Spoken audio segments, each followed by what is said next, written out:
Diyarbakır'ın yaz sıcağı, kara taşlı sokakların üzerine ağır bir yorgan gibi çökmüştü. 50'li yaşlarındaki Hatice, alnından süzülen teri silerken kızı Zeynep'in evinin bulunduğu dar sokağa girdi. Üzerindeki kara işlemeli kadife yeleği sımsıkı ilikliydi. 2 aydır göremediği evladının hasreti göğsünde ince bir sızı gibi atıyordu. Büyük bazalt taşlarla örülmüş, yüksek duvarlı evin önüne geldi. Ağır demir tokmağı avuçladı. Metal, güneşin altında kor gibi yanıyordu. Tokmağı 3 kez vurduğunda yankılanan tok ses sokağın derin sessizliğine karıştı. İçeriden gelen ayak sesleri nedense ürkek ve olması gerektiğinden çok daha yavaştı. Ağır kapı gıcırtıyla aralandığında Hatice'nin yüzündeki hasret dolu tebessüm aniden donup kaldı.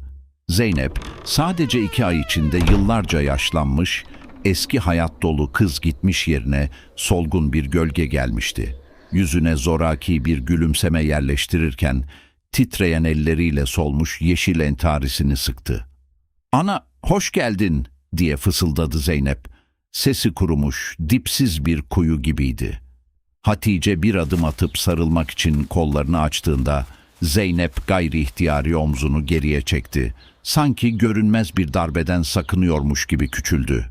Bu refleks Hatice'nin yüreğine paslı bir çivi gibi saplandı. Geniş avluya geçtiler. Ortadaki koca dut ağacının gölgesine serilmiş kilimlerin üzeri darmadağınıktı. Bakır tepsilerin üzerinde günlerdir yıkanmamış kurumuş çay bardakları duruyordu. Havada taze ekmek kokusu değil, boğucu bir sessizlik vardı. Hatice ahşap sedire otururken gözlerini kızından ayırmıyordu. "Nasılsın kuzum? Rıza nasıl?" diye sordu Hatice sesini yumuşatmaya çalışarak. Zeynep'in dizleri üzerindeki elleri titredi. "İyi ana, şükür yuvamızdayız," derken gözlerini kaçırıyor, nefesini kesik kesik alıyordu. Bir anda Zeynep annesine bir yastık uzatırken sol kolundaki çiçekli başörtüsü kaydı. Entarisinin sıvanmış kolunun altında bileğinden dirseğine kadar uzanan, morarmış ve kenarları sararmaya yüz tutmuş büyük bir leke gün yüzüne çıktı. Hatice'nin nefesi boğazında düğümlendi. Havaya kalkan eli olduğu yerde asılı kaldı. Ateş düştüğü yeri yakar derlerdi. Anaların yüreği ise evvel yanıyordu. Zeynep durumu fark edince panikle kolunu geri çekti. "Avluyu yıkarken ayağım kaydı, taşa çarptım," diye geveledi aceleyle. Kelimeler ağzından dökülürken gözlerinde inkar edilemez bir korku parlıyordu. Hatice tam konuşmak, yalanın perdesini yırtmak üzereydi ki dışarıdan ağır ve kibirli ayak sesleri duyuldu.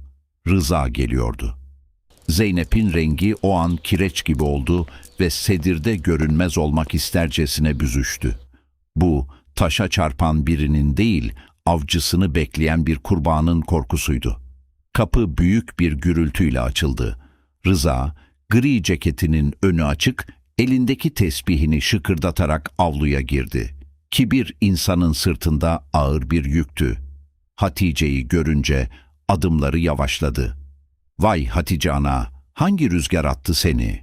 dedi yüzünde alaycı bir sırıtışla. Hatice ayağa kalkmadı.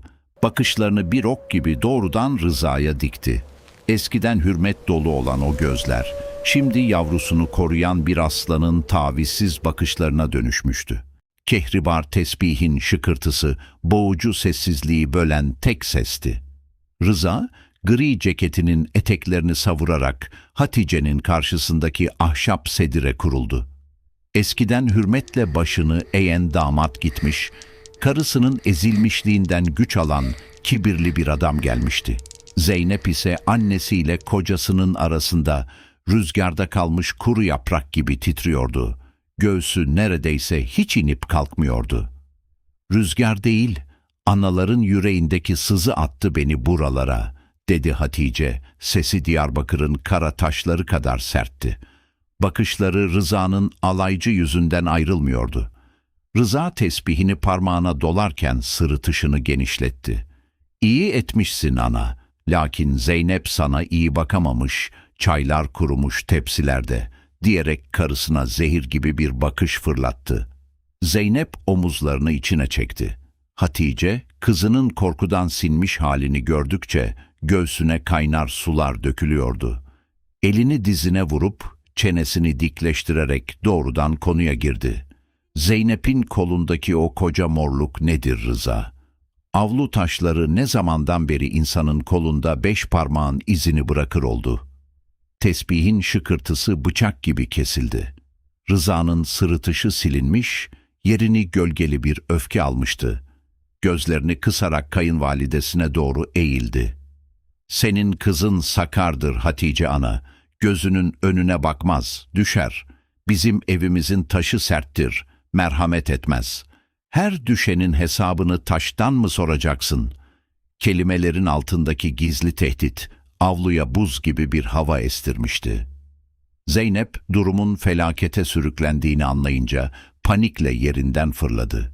Rengi kireç gibiydi. "Ana kurban olayım, uzatma. Rıza doğru der, suyu dökerken kaydım. Hadi sen kalk, yolun uzundur," diye mırıldandı. Elleriyle annesinin koluna yapışmış, onu kapıya çekiştirmeye çalışıyordu. Ancak Hatice, kızının titreyen soğuk ellerini tuttuğunda gerçeği anladı. Kızı korkudan ruhunu teslim etmişti. Hatice ulu bir çınar gibi heybetle ayağa kalktı. "El eli yur, el de yüzü derler Rıza Efendi. Biz sana gül gibi kızımızı emanet verdik, taş duvarlar arasında ezip soldurasın diye değil," dedi. Sesi bağırmıyordu ama öyle bir ağırlığı vardı ki, Rıza bu otorite karşısında gayri ihtiyari ayaklandı. Boynundaki damarlar belirginleşmiş, ellerini yumruk yapmıştı. "Burası benim evim," diye gürledi Rıza.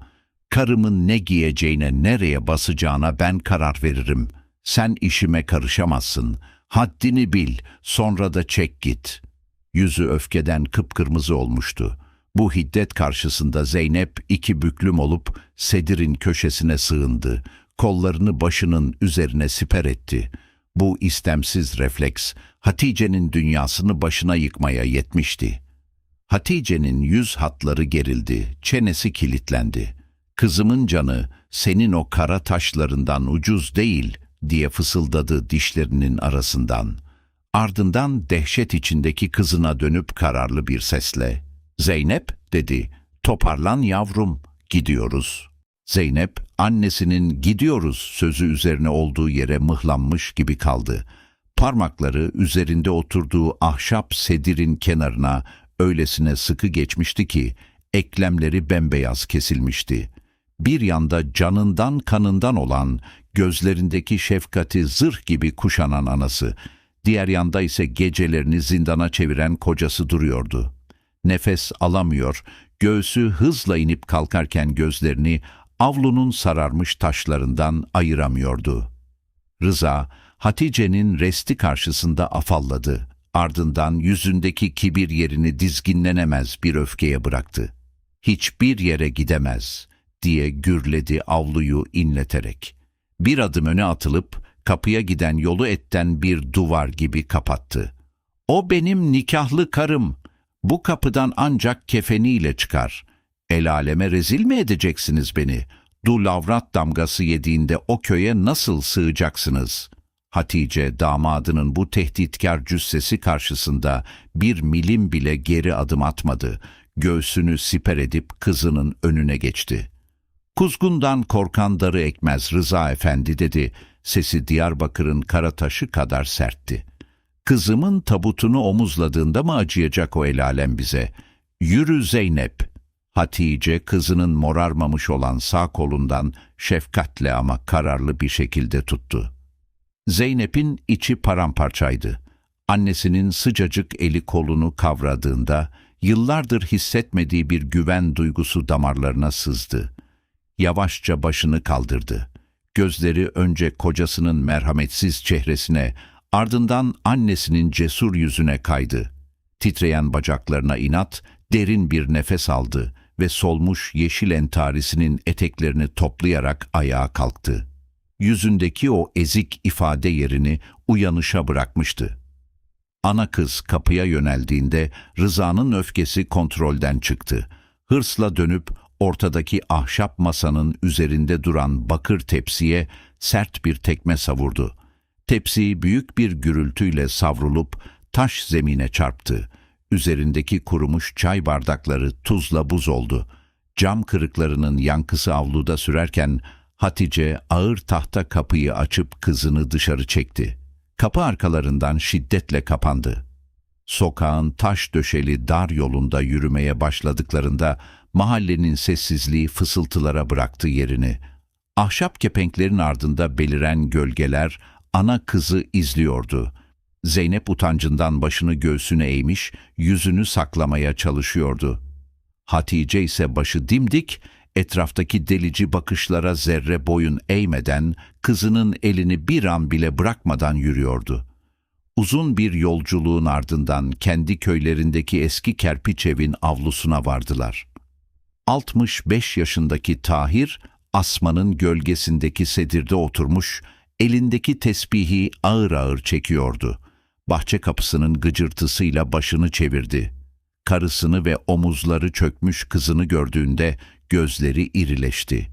Elindeki kehribar tesbih parmaklarının arasından kayıp düştü. Baba yüreği yaklaşan fırtınayı çoktan hissetmişti. Kehribar tesbihin taneleri kerpiç avlunun tozlu zeminine dağılırken 65 yaşındaki Tahir'in dizlerinin bağı çözüldü. Yılların yorgunluğunu taşıyan kavruk yüzü kireç gibi olmuştu. Titreyen bacaklarıyla kızına doğru ağır ağır yürüdü. Zeynep aylarca yutkunduğu zehirli gözyaşlarını artık tutamadı. Görünmez bir yükün altında ezilerek olduğu yere çökecekmiş gibi sendeledi. Tahir, nasırlı elleriyle kızının incecik omuzlarını kavrayıp onu göğsüne bastırdı. İhtiyar adamın gözleri kızının solmuş yeşil entarisinin altından görünen morarmış koluna takıldı. Eli havada asılı kaldı, dokunmaya bile kıyamadı. "Sana ne ettiler benim ceylanım?" diye fısıldadı. Sesi gök gürültüsü gibi titrek ama acı doluydu. Evladının gözlerindeki ferin tamamen sönmüş olduğunu görmek yüreğine kızgın bir demir gibi saplanmıştı. Zeynep sadece hıçkırıyordu. Hatice avlunun ağır ahşap kapısını sürgüleyip kocasının yanına geldi. "Kuzgun leşe konmadan yavrumuzu yuvaya getirdim Tahir," dedi metanetle. İçeri eski evin serin odasına geçtiler. İçerisi kurutulmuş kekik ve beyaz sabun kokuyordu. Rıza'nın Diyarbakır'daki o rutubetli, soğuk taş evinin aksine burası Zeynep'e yeniden nefes aldığını hissettirdi. Annesi onu köşedeki el dokuması, kırmızı kilimin üzerindeki sedire usulca oturttu. Zeynep'in başı öne eğikti. Hem yaşadığı dehşetin yorgunluğu hem de köye böyle dönmenin utancı, gencecik omuzlarını aşağı çekiyordu. Tahir ise odanın içinde elindeki kasketi sinirle dizine vurarak bir uçtan bir uca volta atıyordu.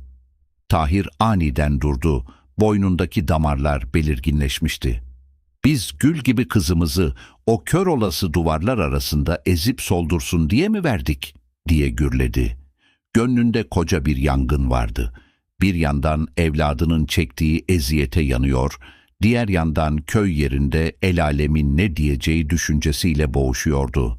Hatice, zeytinyağı sürdüğü pamuğu Zeynep'in koluna hafifçe basarken kocasını süzdü. "Sabreden derviş muradına ermiş derler ama bizim sabrımız evladımızın canına mal olacaktı dedi.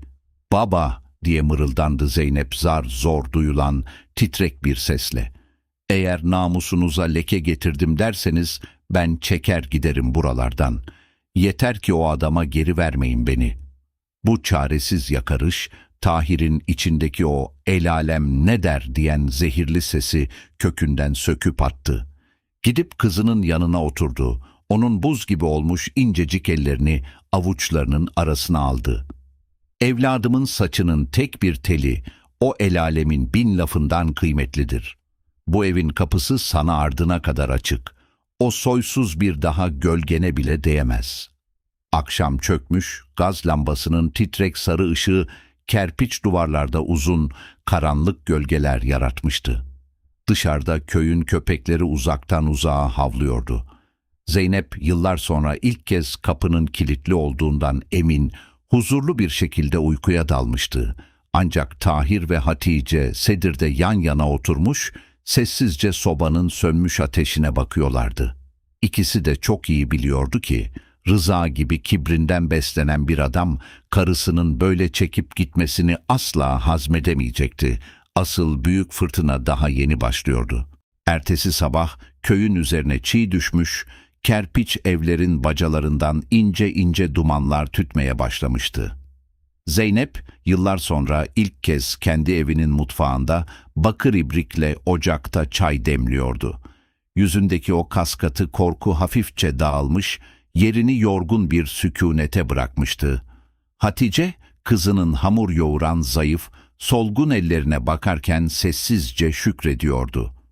Dışarıdan gelen kuş sesleri, dünün o karanlık, boğucu taş havlusundan çok uzak olduklarını müjdeliyordu ama ikisinin de yüreğinde asılı kalan o ağır, tekinsiz beklenti henüz tamamen dağılmamıştı.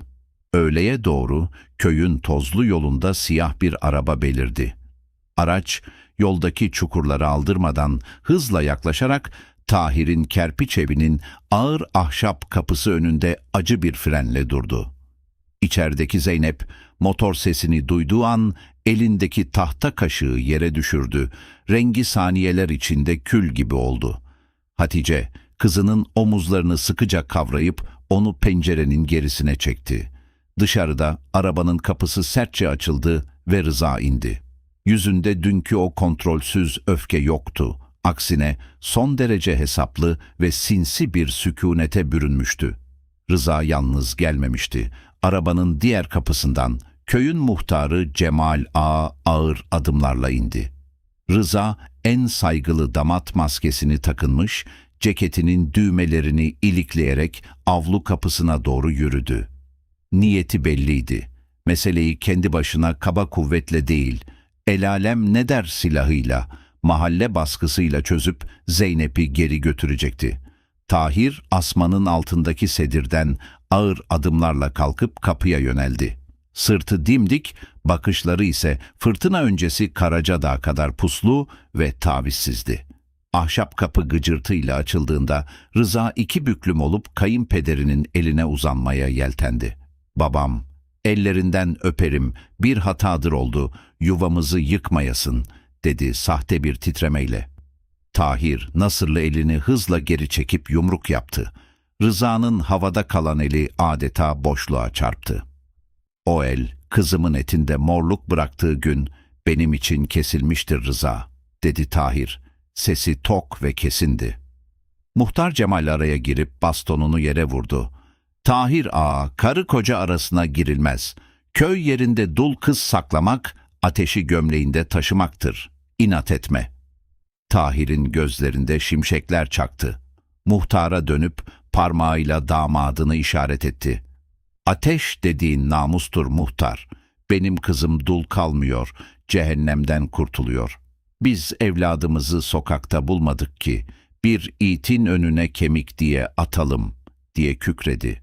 Bu sözler Rıza'nın yüzündeki o sahte hürmet maskesini anında yırttı. Gözleri kısıldı, ince bıyığının altındaki dudakları seyirdi, boynundaki damarlar yeniden şişti. Rıza, muhtarın yanında bile o zehirli kibrini daha fazla dizginleyemiyordu. Rıza dişlerinin arasından tıslayarak bir adım öne çıktı. Tahir'in gözlerinin içine dik dik baktı. "O avrat bu eve dönecek Tahir Efendi. İster kendi rızasıyla, ister sürüne sürüne," dedi. Sesindeki o karanlık tehdit, avlunun buz gibi kesilmesine yetti. Perdenin arkasından bu sözleri duyan Zeynep'in dizleri çözüldü, duvara tutunarak yığılırken elleriyle kulaklarını kapattı. Hatice ise kızının başını göğsüne bastırırken kopacak fırtınaya çoktan hazırdı. Rıza arabasına binip tozu dumana katarak uzaklaştığında asıl savaşın yeni başladığı belliydi. Akşamın karanlığı çöktüğünde Tahir Ağa'nın evinde kimsenin gözüne uyku girmiyordu. Gaz lambasının titrek ışığında Ağır ahşap kapının ardına kalın bir kalas dayanmıştı. Zeynep, anasının dizine başını koymuş, dışarıda esen rüzgarın her uğultusunda irkiliyordu. Hatice, nasırlı parmaklarıyla kızının saçlarını usulca okşarken, karanlık pencereden dışarıyı dinliyordu. Kibrine yenik düşen bir adamın öfkesinin, gece karanlığında daha da kuduracağını çok iyi biliyordu. Gece yarısına doğru, sokak köpekleri yeri göğü inleten bir havlamaya tutuştu. Hemen ardından avlu kapısına indirilen korkunç bir tekme sesi, gecenin sessizliğini bıçak gibi kesti. Zeynep çığlık atarak sedirden fırladı, elleriyle kulaklarını kapatıp odanın köşesine büzüştü. Tahir Ağa, duvarda asılı duran kalın meşe sopasını kavradığı gibi ayağa fırladı. Kavruk yüzünde tereddütten eser yoktu. Evladının canına kasteden o eşkıyaya kendi kapısında boyun eğmeyecekti. Dışarıda Rıza, yanında getirdiği 2 adamıyla kapıyı hırsla yumrukluyor, avazı çıktığı kadar bağırıyordu. "Aç kapıyı Tahir, benim olanı almaya geldim. O avrat bu gece bu evden çıkacak." Sesi karanlıkta yırtıcı ve arsız yankılanıyordu. Elindeki koca bir taşla kerpiç avlu duvarına vuruyor, etrafa zehirli tehditler savuruyordu. Köyün dar sokaklarında pencereler birer birer aydınlanmaya, komşular omuzlarına attıkları ceketler ve ellerinde fenerlerle sokağa dökülmeye başlamıştı bile. Tahir Ağa, Hatice'nin "Gitme bey, bunların gözü dönmüş." yakarışlarını aldırmadan avluya inip sürgüyü şiddetle çekti. Kapı büyük bir gıcırtıyla açıldığında Rıza'nın havaya kalkan eli asılı kaldı. İhtiyar adamın o sarsılmaz dağ gibi heybeti Rıza'nın hırçın cesaretini bir anlığına sekteye uğrattı. "Senin olanı sen o kara taşlara gömdün Rıza," dedi Tahir, sesi gecenin ayazından daha dondurucuydu. "O kirli adımını avluma atarsan, yemin olsun seni bu meşenin altında ezerim." O sırada Muhtar Cemal ve kalabalık köylü grubu sokağın başında belirdiğinde Rıza aniden kurnazca bir taktik değiştirdi. Elindeki taşı yere atıp mağdur edilmiş koca rolüne bürünerek kalabalığa döndü. "Görün komşular, görün, kendi helalimi benden kaçırırlar, yuvamı yıkarlar. Hangi kitapta yazar kocasının evinden avrat kaçırmak?" Köylüler kendi aralarında fısıldaşırken muhtarın yüzünde Tahir'i ayıplayan bir ifade belirdi. Mahalle baskısı görünmez bir kement gibi Tahir'in boğazına çökmek üzereydi ki kerpiç evin eşiğinde aniden Zeynep göründü. Annesinin arkasına saklanan o titrek, korkak kız gitmiş, yaşadığı cehennemin acısını kendine zırh gibi kuşanan genç bir kadın gelmişti. Titreyen bacaklarına inat dik durarak babasının yanına yürüdü. Solmuş yeşil entarisinin kolunu yavaşça, hiç acele etmeden sıvadı. Gaz lambalarının ve ellerdeki fenerlerin cılız sarı ışığı altında, bileğinden dirseğine kadar uzanan o kapkara, korkunç darbe izleri tüm çıplaklığıyla köylünün gözleri önüne serildi. "Hangi kitapta yazar komşular?" diye bağırdı Zeynep. Sesi çatlıyor ama gece karanlığında tüm sokakta yankılanıyordu. Helalinin canına kastetmek, onu diri diri mezara sokmak hangi kitapta yazar? Bu sözler ve o morarmış kol, sokağa ölüm sessizliği gibi çöktü. Az evvel Tahir Ağa'yı ayıplayan fısıltılar bıçak gibi kesilmiş, köylüler Rıza'dan sanki cüzzamlı birinden kaçar gibi birer adım geriye çekilmişti.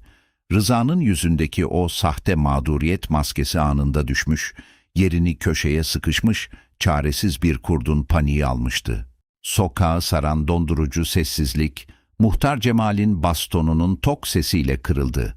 Az evvel "Dul kız saklamak ateştir" diyen muhtarın yüzü utançtan kıpkırmızı kesilmişti. Gözlerini Rıza'dan kaçırıp yere eğdi, ardından başını 2 yana sallayarak "Yazıklar olsun senin adamlığına Rıza," diye mırıldandı. Komşuların kınayan bakışları Rıza'nın üzerine görünmez bir ağırlık gibi çöktü. Kibrinden beslenen o dev cüssesi saniyeler içinde küçülüp ezilmişti. Rıza köşeye sıkışmış bir sırtlan gibi etrafına bakındı.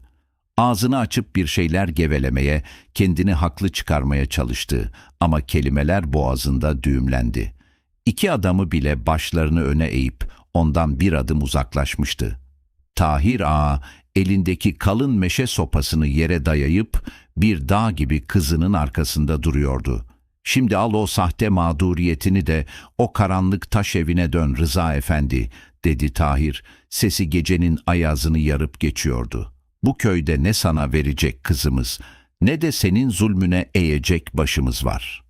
Köy halkı etten bir duvar örerek Tahir Ağa'nın ve Zeynep'in etrafında kenetlendi.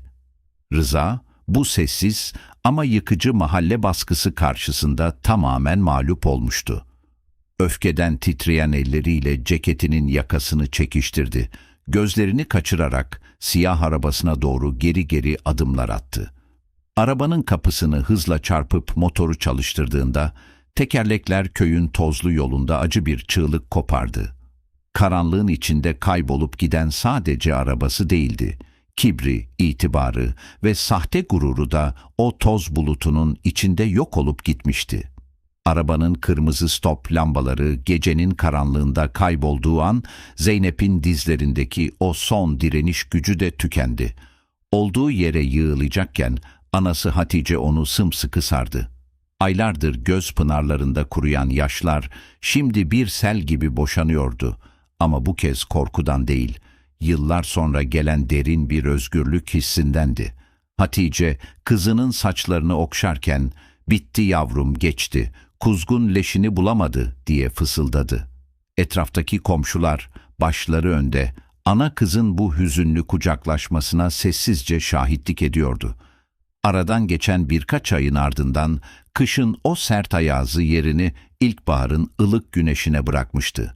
Tahir Ağa'nın kerpiç evinin avlusundaki asma yeşermişti.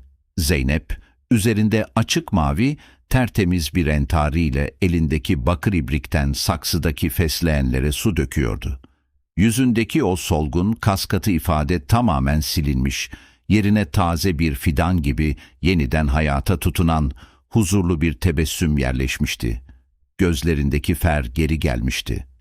Ahşap sedirde yan yana oturan Tahir ve Hatice, kızlarının bu yeniden doğuşunu yaşlı gözlerle izliyorlardı. Tahir Ağa, elindeki kehribar tesbihi yavaşça çekerken derin bir iç geçirdi. "Zulmün binası olmaz derler hatun," dedi fısıltıyla.